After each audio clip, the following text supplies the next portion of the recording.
Well, good morning, Redskins. I'm Caden Ridings, and I'm here with Seth, Henley, and welcome to the Big Red Sports Show. Thank you, guys. Well, today we bring unfortunate news. The Redskins football season has unfortunately come to an end. Oh, man. You get me tearing up over here. I know. I hate to see it go. Big thing for us, but we'll go ahead and I hate to do it, but we'll talk about the last game.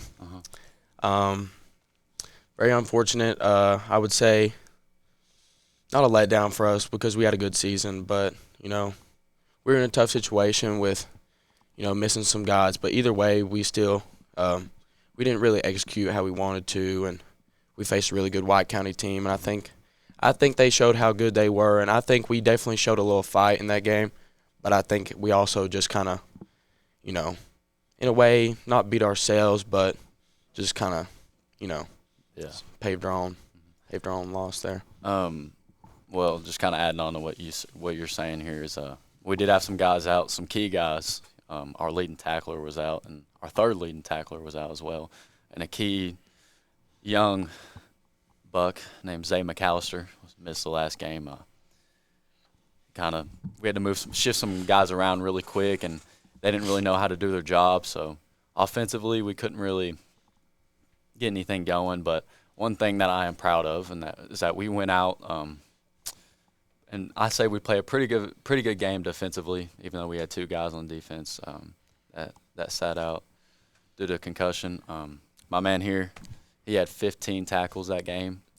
The general who we had, Ep.4, ended up with 17, and a couple other guys just playing I would say all 11 guys on the field were playing their hearts out, especially on defense, just not want to give up, which is something that we didn't really see last year, and something that our special guest was very disappointed that he didn't see last year at the end of the season. But this year I think that it wasn't the same way. So yeah, if I were to leave one positive and a very big negative is that I wouldn't say we quit.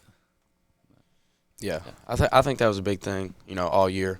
Moving on from the game, just more really into the season, starting the show, as late as we did. There was quite a few games that we really never got to cover. But I think the people around Loudon, kind of know what kind of team we were this year. Yeah. I think we shocked a lot of people. Okay. I don't know if a lot of people expected, undefeated season from us.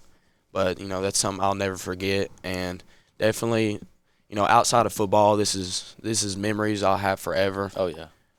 Even, just practices, the little things. I mean, as seniors, I know I'm going to miss it. I know you'll miss it. Mm-hmm.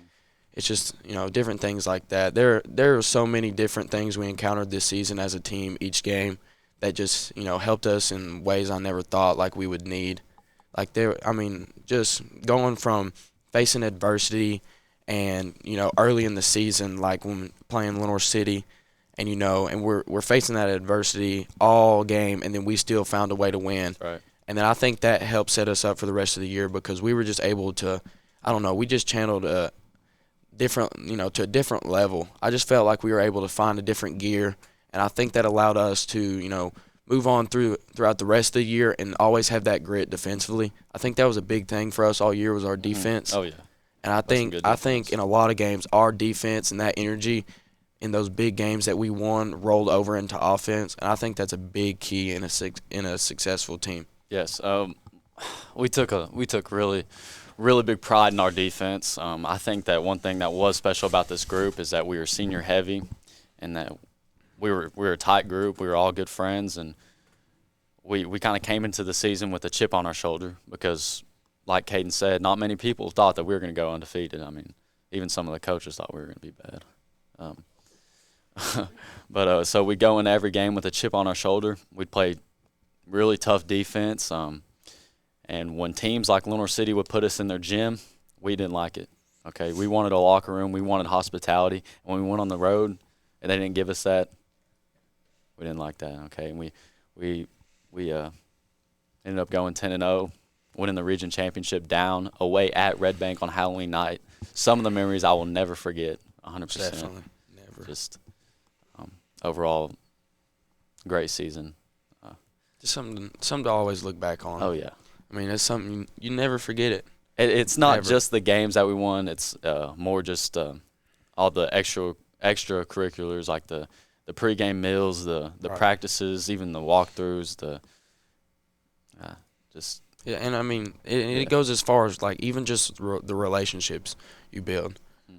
Like as much as I could sit here and make fun of coaches or do anything, this is relationships or memories that I'll never forget. I love every single one of my coaches, and then the relationships that I've built with each and every one of them, and each and every one of my teammates, to where we can just go out there on the field and we just enjoy ourselves and just we're focused on having fun. Yeah, we're focused on having football and doing a job and executing and all that, but we do it while we have fun, and that's a big thing for me. Is it was always fun.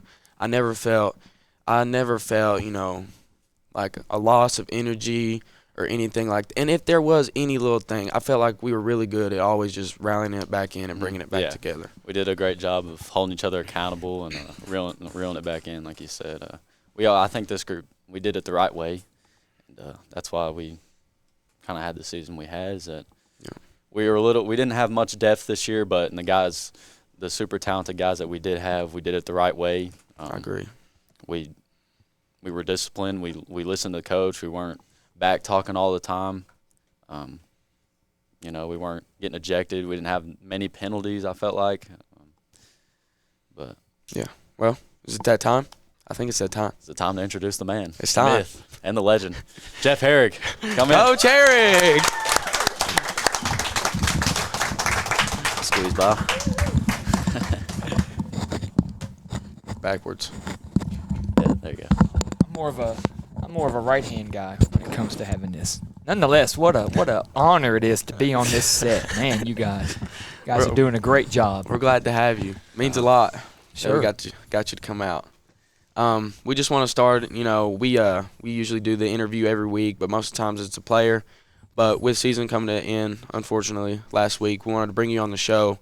Just kind of touch on the season, just kind of see your inputs and your ins and outs and really what you think's the big deal. So first question that we got is, as a coach, kind of stick with what I usually ask. As a coach, what's something that you see from the sideline that sometimes, I know you hear those parents sometimes yelling at you. You got to hear it. Parents never shut up, dude. What is one of those things that you see that parents can never really see? Like you just – I think a lot of my generation, your generation for sure, the video game mentality to think, hey, why can't we just call this play? And when you play the video game, all you got to do is hit, that's the play I want, and those guys on the screen execute it.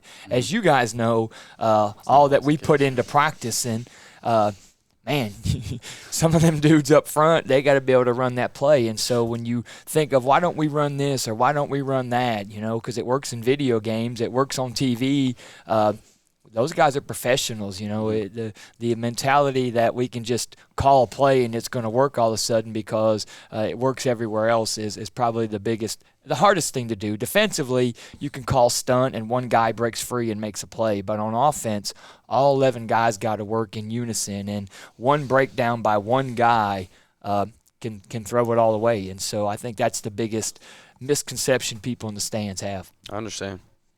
To elaborate on that, I think that I do hear a couple people in the stands calling, why are we calling the same play over and over again? I think that they don't understand that we're setting something else up. But for future references, if you're a fan watching this show, we are setting something up.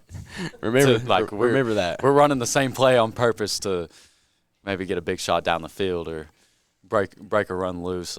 So yeah, we're tired of hearing that. And another thing that we were, I know you guys, we were a defensive team. That was the strength of our team, but we got a lot of what I call flavor of the week defensively, where we saw them in a certain look on film for 2 or 3 games, and then all of a sudden when they play us, they're in something totally different. And so it takes a few possessions to get everybody back on the same page, because some of those offensive linemen, and you guys both, you play offense and defense. It's very hard to get adjustments made when you guys are always out on the field and never on the sideline. So, sometimes offense is a lot more difficult than defense.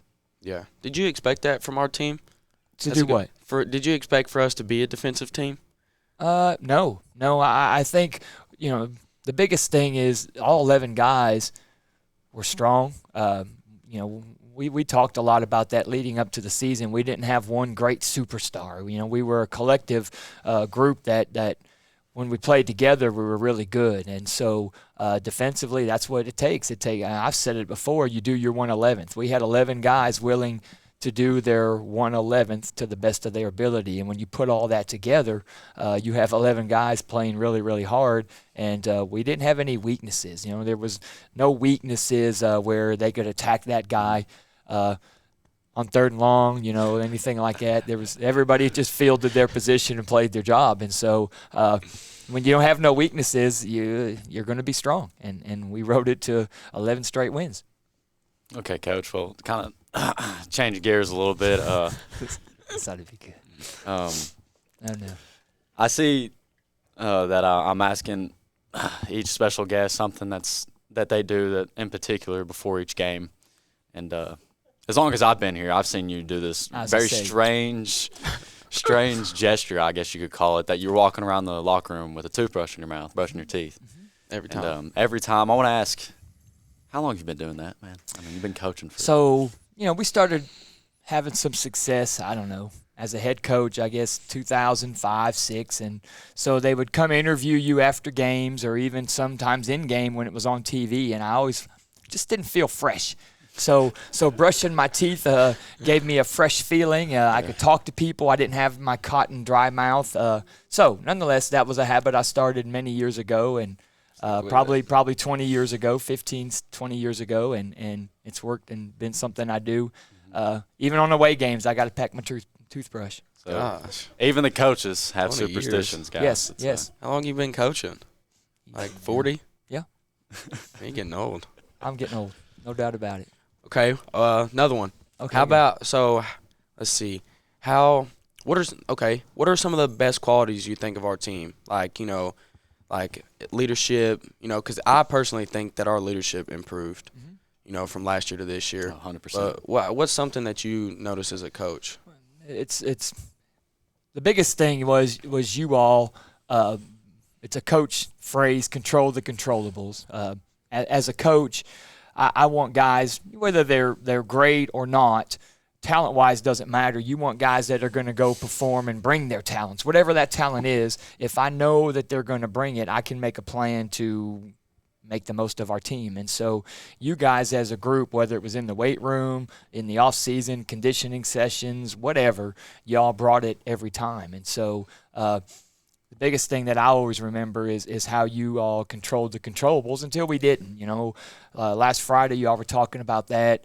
Uncharacteristic turnovers.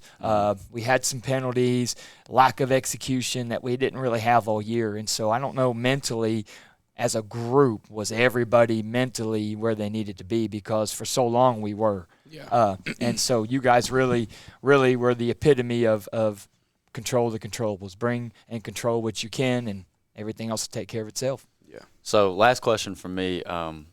If you had to pick your top 3 games in the year, we only covered 2 or 3 because we started the show so late, but if you had to pick your top 3 games of the year, what would they be, and explain why?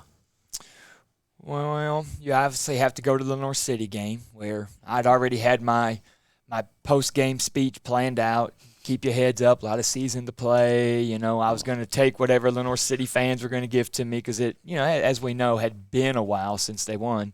That day is going to come at some point. So Lenore City was one that I'll remember. Obviously, going down there and overcoming, being down 13-12 to beat Red Bank and finish the season undefeated. And then the Stone game. I was going to say. I got to reading and really thinking about it. I think it was the biggest comeback in school history. I don't know of a time that we were down more than 14-0, with the threat of going down 21-0 right there staring us in the face. And we made a play, got a turnover, and outscored them 33-7. And so those 3 games will be ones that stick with me when I'm an old man sitting around telling everybody how good I was as a head coach someday. Well, last question from me as well. Okay. I always ask this one. And as a coach, it might be a little different from players and what we normally see. Pre-game meal. I know you're in there with us, and get a little something to eat. What's your favorite? My favorite pregame meal. Well, I like to keep things simple. I think whether it be grilled chicken and a baked potato and a salad, that's my favorite. But I have simple taste buds, and I'm a routine kind of guy. All that stuff that sometimes we eat sits a little too heavy on my stomach. So I'm a keep it simple kind of guy. All right. Well, all right. That's what we love to hear. Touch on a little something else. Basketball season coming up. That's right. Shift gears. We hate to see football go, but basketball season's coming up. Now, y'all going to cover? Is this show Of here to course. stay? Oh, yeah, the show will go We're on. here to stay. 100%. Even next semester? Oh, yeah. Oh, Yes. my goodness. We're here So to you guys really are the talent. When they said talent ready, I mean, this is two talented guys right here. We're here to stay. Wow. Oh, The viewership, the numbers must be there to keep the show going. That's awesome. You gonna be at the basketball games? I am going to be at the basketball games. Unfortunately for us, we don't have home games till after Christmas, or maybe for the Christmas tournament. But as athletic director, it is my responsibility to be at home games for sure. But I plan on starting my away game routine. What is today? Wednesday. Tomorrow will be Thursday, so I'll be at McMinn County and start getting in that routine of going to watch the basketball games. I know you'll be there for sure for all of them. Of course. Boss says you have to be. What about you, Seth? Are you going to go to all the games? I'll definitely be at the home games. Redskin Nation. Support Yeah. support the Redskins. Good gosh. Through and through. But instead of talking about me being at the games, why don't we talk about our boys showing up? They are 2-0 on the season so far. Over a big win over Meigs County last night. Ended up smoking them, and heck, we're rolling. So let's hope that we can finish the season with a positive record. I think that is a goal of this team coming up. They're young. They got just two seniors in Noah Eller and Jaden Capshaw, that both really talented guys. They've definitely brought up the energy this year, and I think that's paying off. We'll see. Yeah, and from the girls team, they take a rough one from Meigs. They moved to a 1-1, but by no means is that any downgrade on them, because they played a heck of a game. They they fought. I really seen that team being there and watching that game. I really seen that team find a different gear really late in the second half.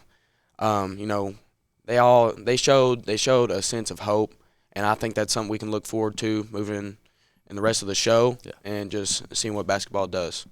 But with that being said, I'm Caden Ridings. I'm Seth Henley. And thank you for tuning in on the Big Red Sports Show.